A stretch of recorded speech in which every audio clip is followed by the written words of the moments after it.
தூரமா இருந்த ஒரு காட்டுல ராணா குருவியும் அவங்க அம்மாவும் வாழ்ந்து வந்தாங்க. ராணா வெளிநாட்டுல ஒரு கம்பெனில வேலை பார்த்து கை நிறைய சம்பாரிச்சுக்கிட்டு இருந்தது. அதே காட்டுல காலுக்காகவும் கோரிக்காகவும் வாழ்ந்து வந்தாங்க. கோரிக்காகவும் அந்த காட்டுல உள்ள பறவைங்களுக்கு எல்லாம் கல்யாண புரோக்கர் வேலை பார்த்துக்கிட்டு இருந்தது. ராணாவோட அம்மாவும் தான் பையனுக்கு கல்யாணத்துக்கு பொண்ணு பார்க்க கோரி கிட்ட சொல்லி இருந்தாங்க. பையன் வெளிநாட்டுல வேலை பாக்குறதால இந்த கல்யாணத்தை நம்ம முடிச்சு கொடுத்தா ராணாவோட அம்மா நமக்கு நிறைய கமிஷன் கொடுப்பாங்கன்ற எண்ணத்துல கோரிக்காவை ராணாவுக்கு தீவிரமா பொண்ணு பார்த்துக்கிட்டு இருந்தது. கோரி பொண்ணு பார்க்க அழைச்சிட்டு போறப்ப சில பொண்ணுங்கள ராணாவோட அம்மாவுக்கு பிடிச்சிருக்கும், ஆனா ராணாவுக்கு பிடிச்சிருக்காது. சில பொண்ணுங்கள ராணாவுக்கு பிடிச்சிருக்கும், அவங்க அம்மாவுக்கு பிடிச்சிருக்காது. ராணாவுக்கு பொண்ணு பார்த்து அழுத்து போன கோரிக்காவும் ஒரு நாள் அவங்க அம்மா கிட்ட இப்படி பேச ஆரம்பிச்சது. ஏம்மா, நானும் ஊர்ல உள்ள எல்லா பெண்களையும் உங்களுக்கு காமிச்சிட்டேன். உங்களுக்கு பிடிச்சிருந்தா உங்க பையனுக்கு பிடிக்க மாட்டேங்குது, உங்க பையனுக்கு பிடிச்சிருந்தா உங்களுக்கு பிடிக்க மாட்டேங்குது. உங்க 2 பேருக்குமே பொண்ணு பிடிச்சிருந்தா ஜாதக பொருத்தமா அமைய மாட்டேங்குது.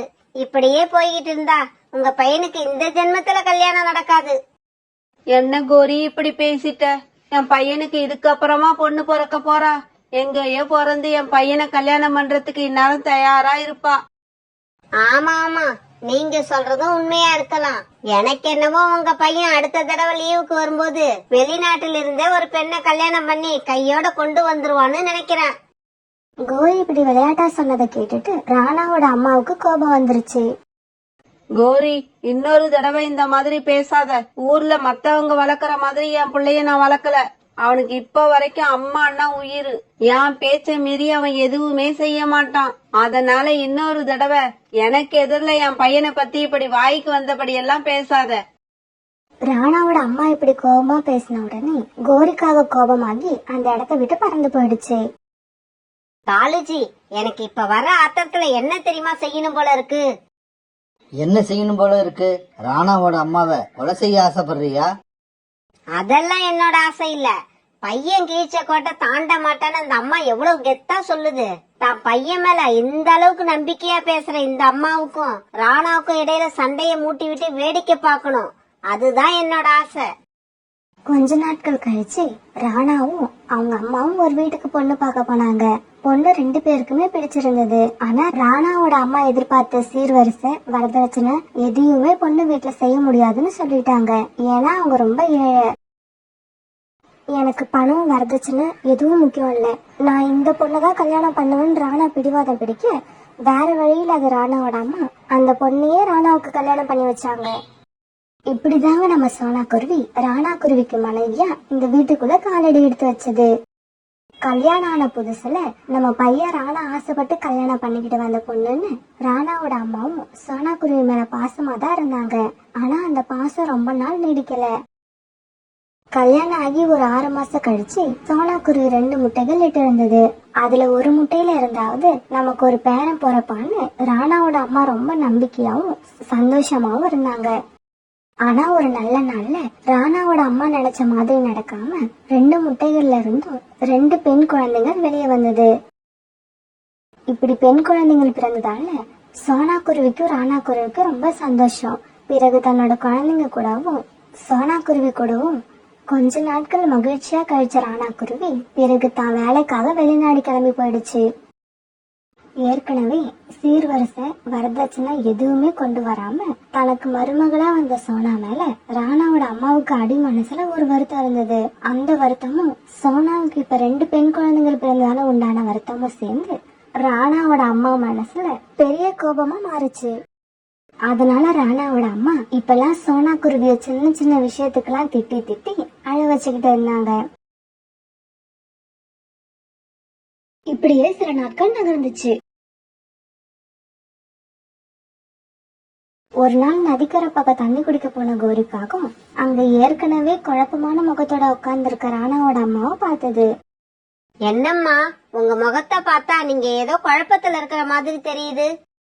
கோரிக்காக இப்படி கேட்ட உடனே கோரிக்காகத்தை பத்தி சரியா தெரியாத ராணாவோட அம்மா சோனா குருவி எந்த வரதட்சணையும் இல்லாம வீட்டுக்கு மருமகளா வந்தது, இப்ப ஆண் குழந்தைய பெற்று கொடுக்காம 2 பெண் குழந்தைங்களை பெத்து எடுத்தது, இப்படி சோனா குருவிய பத்தி குறையா சொன்னாங்க. ராணாவோட அம்மாவுக்கும் வெளிநாட்டுல இருக்க அவங்களுடைய பையன் ராணாவுக்கும் சண்டைய மூட்டி விட இதான் சரியான நேரம்னு நினைச்ச கோரிக்காகவும் ராணாவோட அம்மா கிட்ட இப்படி பேச ஆரம்பிச்சது. என்னம்மா நீங்க இதெல்லாம் ஒரு விஷயம்னு நினைச்சு முகத்தை உம்முன்னு வச்சுக்கிட்டு உட்கார்ந்து இருக்கீங்க. நான் சொல்றபடி நீங்க நடந்தீங்கன்னா நீங்க நினைக்கிற மாதிரியே ஒரு பணக்கார மருமக உங்க வீட்டுக்கு வருவா. என்ன கோரி சொல்ற? அது எப்படி நடக்கும்? அம்மா, நீங்க எப்படியாவது சண்டை போட்டு உங்க மருமக சோனா குருவியையும் அதோட 2 பெண் குழந்தைங்களையும் வீட்டை விட்டு அனுப்பிடுங்க. வெளிநாட்டுக்கு போயிருக்க என்னோட மகன் திரும்பி வந்து என் மேல கோபப்பட்டானா நான் என்ன பண்றது? உன் மனைவி வேற எந்த ஆண் குருவி கூடயோ ஓடி போயிடுச்சுன்னு சொல்லிடுங்க. அதுக்கப்புறம் உங்க பையனுக்கு வேற பொண்ணை பார்த்து நான் கல்யாணம் பண்ணி வைக்கிறேன். உங்களுக்கு எந்த சந்தோஷத்தையும் கொடுக்காத மருமகளை எதுக்காக இன்னும் வீட்டுல வச்சுக்கிட்டு இருக்கீங்க? உங்க மருமக இதுக்கப்புறம் உங்களுக்கு ஒரு பேரனை பெத்து கொடுப்பான்னு எனக்கு நம்பிக்கை இல்ல. கோரி, இப்ப நான் வீட்டுக்கு போய் நீ சொன்ன மாதிரியே ஏதாவது சண்டை போட்டு என் மருமகளையும் குழந்தைகளையும் வீட்டை விட்டு அனுப்பிடுறான். ஆனா அதுக்கப்புறம் நீங்க முதல்ல இத செஞ்சு முடிங்கம்மா. நடக்க வேண்டியதை நான் பாத்துக்கிறேன். என் பையன் வெளிநாடு போய் கஷ்டப்பட்டு வேலை பார்த்து சம்பாதிச்சு அனுப்புறான். ஆனா அவன் அனுப்புற பணத்தை எல்லாம் நீயும் 2 குழந்தைகளும் தின்னே தீத்துறீங்க. அத்தை, இது வரைக்கும் என்னதான் திட்டிக்கிட்டு இருப்பீங்க, இப்ப எல்லாம் என் குழந்தைங்களையும் திட்ட ஆரம்பிச்சிட்டீங்க. ஒன்னும் தெரியாத சின்ன குழந்தைங்கள தயவு செய்து திட்டாதீங்க. என்ன சோனா, வர வர என்னையே எதிர்த்து பேசுற? பிறந்த வீட்ல இருந்து கைய வீசிக்கிட்டு வந்தப்பவே இப்படி பேசுற நீ? மத்த பொண்ணுங்க மாதிரி நகை நட்டோட வந்திருந்தா என்னென்ன பேசுவ?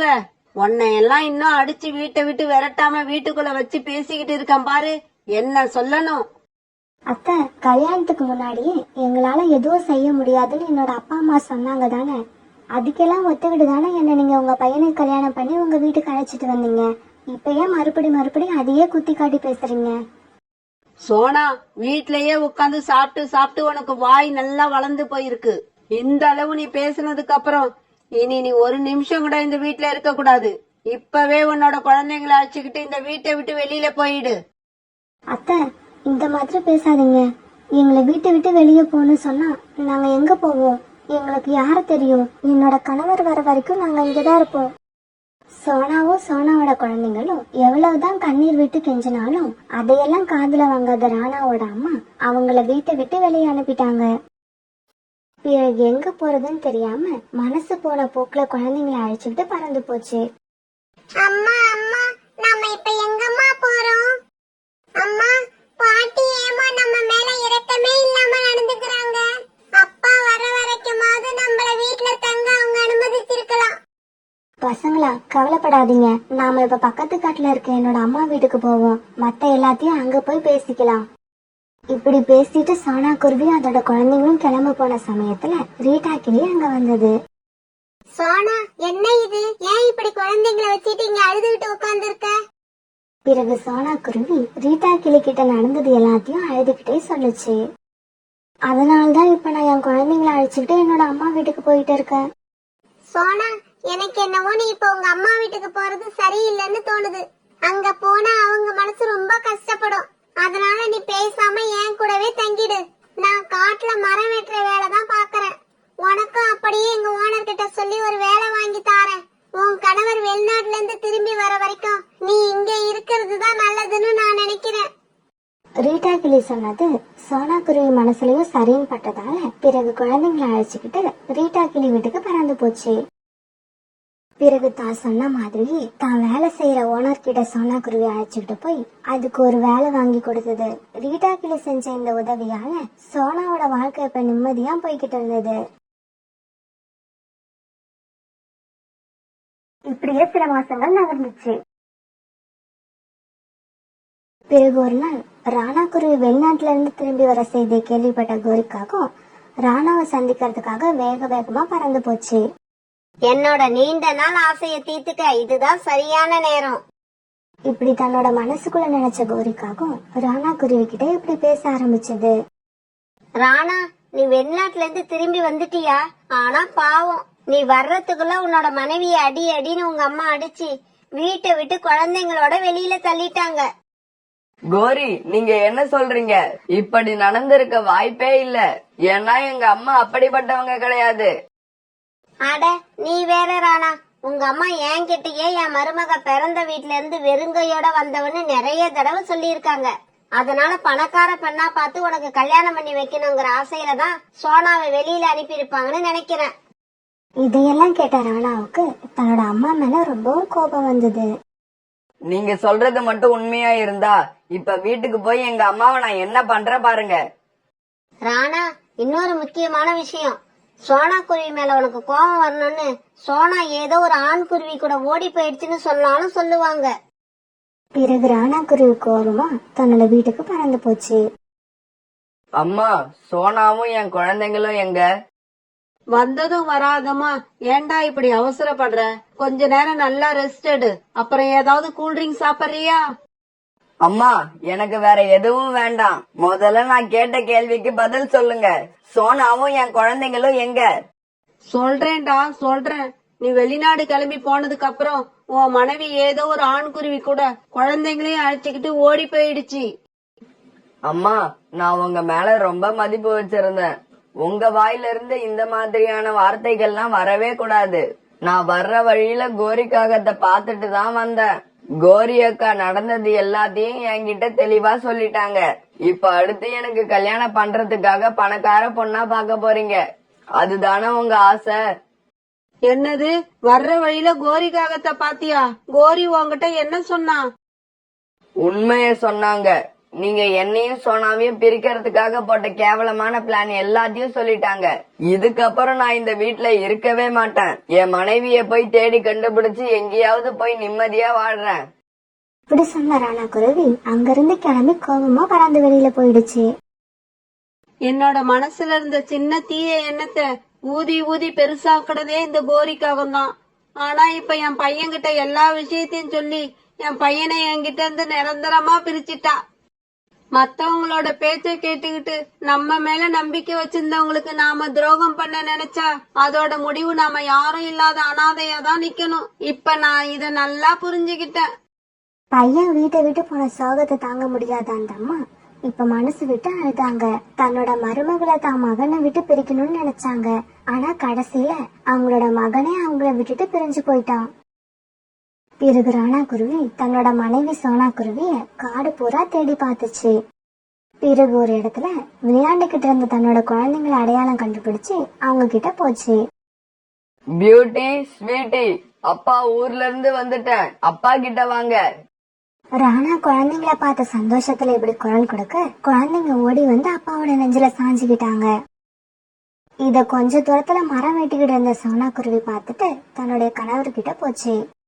தன் கணவரை கண்ட சோனா குருவியோட கண்ணுல இருந்து அதையும் அறியாம கண்ணீர் அருவி மாதிரி கொட்ட ஆரம்பிச்சது. சோனா, அழாம இரு, நான் வந்துட்டேன். உன்னோட ராணா வந்துட்டேன். அம்மா செஞ்ச தப்புக்கெல்லாம் நான் அவங்கிட்ட மன்னிப்பு கேட்டுக்கிறேன். இதுக்கப்புறம் நாம அவங்க கூட சேர்ந்து வாழணும்னு அவசியம் இல்ல. நான் அந்த வீட்டை விட்டு வெளியே வந்துட்டேன். நாம எங்கேயாவது போய் நிம்மதியா சந்தோஷமா வாழலாம். பியூட்டியோட அப்பா, நீங்க என் மேல வச்சிருக்க அன்பை நினைக்கும் போது எனக்கு ரொம்ப சந்தோஷமா இருக்கு. இருந்தாலும் நீங்க முதல்ல உங்க அம்மாவுக்கு பையன், அப்புறம் தான் எனக்கு கணவர். நீங்க உங்க அம்மாவை இந்த வயசுல தனியா விட்டுட்டு நாம இன்னொரு வீட்டுல குடியிருந்தா நம்மளால சந்தோஷமா வாழ்க்கை நடத்த முடியுமா? மனசாட்சி உறுத்தாது? அப்ப எங்க அம்மா பண்ணுனதெல்லாம் சரின்னு சொல்றியா? இல்லங்க, நான் அப்படி சொல்ல வரல. அவங்க செஞ்சதெல்லாம் தப்புதான். இருந்தாலும் சின்ன வயசுல நீங்க செஞ்ச எத்தனையோ தவறுகளை உங்க அம்மா மன்னிச்சிருப்பாங்க. அந்த மாதிரி வயசானதுக்கு அப்புறம் அவங்க பண்ற சில தவறுகளை எல்லாம் நாம மன்னிக்க தான் செய்யணும். அவங்க கூட சேர்ந்து வாழ்ந்துதான் ஆகணும். இருந்தாலும் சொன்னா உன்னையும் குழந்தைங்களையும் இறக்கமே இல்லாம வீட்டை விட்டு வெளியே அனுப்புன. அவங்க கூட உன்னால மறுபடியும் சேர்ந்து வாழ முடியுமா? பியூட்டியோட அப்பா, நீங்க ஏன் மறுபடி அதை பத்தியே பேசிக்கிட்டு இருக்கீங்க? Past is past. நடந்தது எல்லாத்தையும் மறந்துடுவோம். நடக்க போற நல்லதை மட்டுமே நினைப்போம். இப்படி சொன்னா பிறகு ராணாவையும் தன்னோட குழந்தைங்களையும் அழைச்சுக்கிட்டு தன்னோட வீட்டுக்கே வந்தது. இவங்க எல்லாரையும் பார்த்த ராணாவோட அம்மா மறுபடியும் அழ ஆரம்பிச்சாங்க. அத்தை, பாத்தீங்களா, நீங்க என்னையும் என் குழந்தைங்களையும் வெளியே அனுப்புனீங்க. ஆனா நான் உங்க பையனை மறுபடியும் இந்த வீட்டுக்குள்ள அழைச்சிட்டு வந்திருக்கேன். இதையெல்லாம் ஏன் தெரியுமா? நான் உங்களை அத்தையாவே நினைக்கல, என்னோட அம்மாவை தான் நினைக்கிறேன். இப்படி சொன்ன சோனா குருவிய ராணாவோட அம்மா நெஞ்சோட அணைச்சிக்க அந்த வீட்டுல சந்தோஷமும் மகிழ்ச்சியும் களை கட்ட ஆரம்பிச்சது. இப்ப இந்த குடும்பத்துல உண்டான மகிழ்ச்சியையும் சந்தோஷத்தையும் எத்தனை கோரிக்காகங்கள் வந்தாலும் கெடுக்கவே முடியாது.